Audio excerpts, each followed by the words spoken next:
হরে কৃষ্ণ। আজকে আমি বানিয়েছি ছানার কোপ্তা। ছানার কোপ্তা বানানোর জন্যে সবার প্রথমে আমি দুধ থেকে ছানা কাটিয়ে নিয়ে ছানাটা ভালো করে ধুয়ে জল ঝরিয়ে নিয়েছি। নিয়ে একটা আলু সেদ্ধ নিয়ে নিয়েছি। নিয়ে খানিকটা লবণ, জিরে গুঁড়ো, ধনে গুঁড়ো, হলুদ, কাঁচা লঙ্কা কুচি, আদা বাটা, খানিকটা ধনেপাতা কুচি,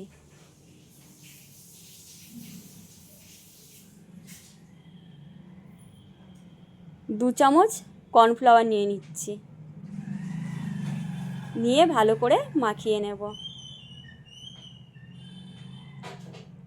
মাখিয়ে আমি একবার গোল গোল করে দেখব এটা ভালো মতন হয়েছে কি না।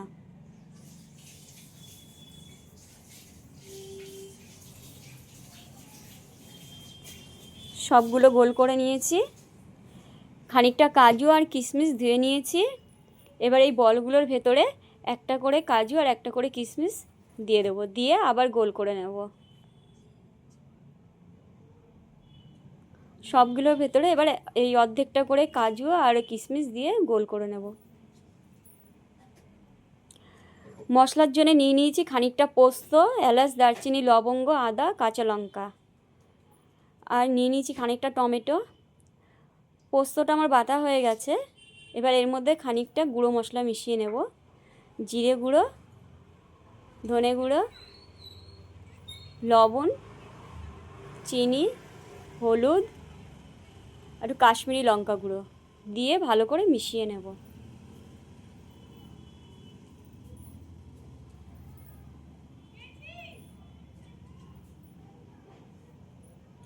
কড়াইতে সবার প্রথমে সর্ষের তেল দিয়ে দিলাম। দিয়ে আমি প্রথমে আগে একটা বল দিয়ে দেখব ভাঙলো কি না। ভাঙিনি দেখে আমি সবগুলো বল এবার দিয়ে দিচ্ছি। খুব সাবধানে এগুলোকে উল্টে দিতে হবে।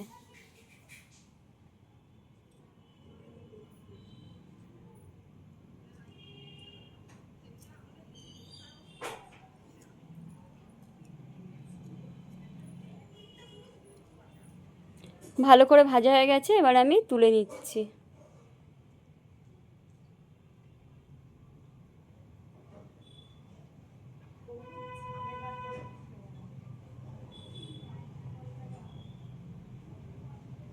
এবার এই তেলের মধ্যেই খানিকটা জিরে ফোড়ন দিয়ে দিলাম, দুটো শুকনো লঙ্কা আর একটা তেজপাতা দিয়ে দিচ্ছি।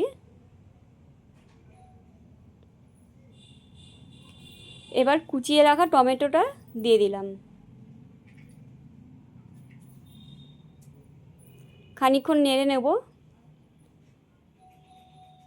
নেওয়ার পরে এবার আমি বেটে রাখা মশলা আর গুঁড়ো মশলা মিশিয়ে রেখেছিলাম সেটা দিয়ে দিচ্ছি। এই মশলাটার মধ্যে আমার লবণ আর চিনি দেওয়া ছিল, তাই আমি আলাদাভাবে আর চিনি বা লবণ কিছুই দিচ্ছি না।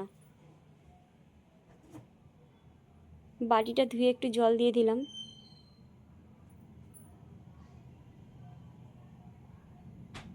ভালো করে কষিয়ে নেব। খানিকটা ঘি দিয়ে দিচ্ছি।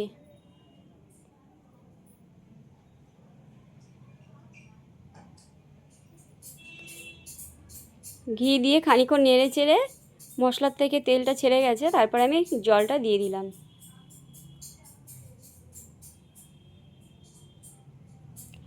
জলটা ভালো করে ফুটে গেছে। খুব ভালো করে ফুটিয়ে নিয়েছি। নেওয়ার পরে বলগুলো আস্তে আস্তে দিয়ে দিলাম। খুব বেশি ফোটাবো না। গ্যাসটা অফ করে দিয়েছি। দিয়ে এবার ধনেপাতা কুচি খানিকটা দিয়ে দিচ্ছি। এই গ্রেভিটা টেনে নেবে, নিয়ে আরও ঘন করে দেবে।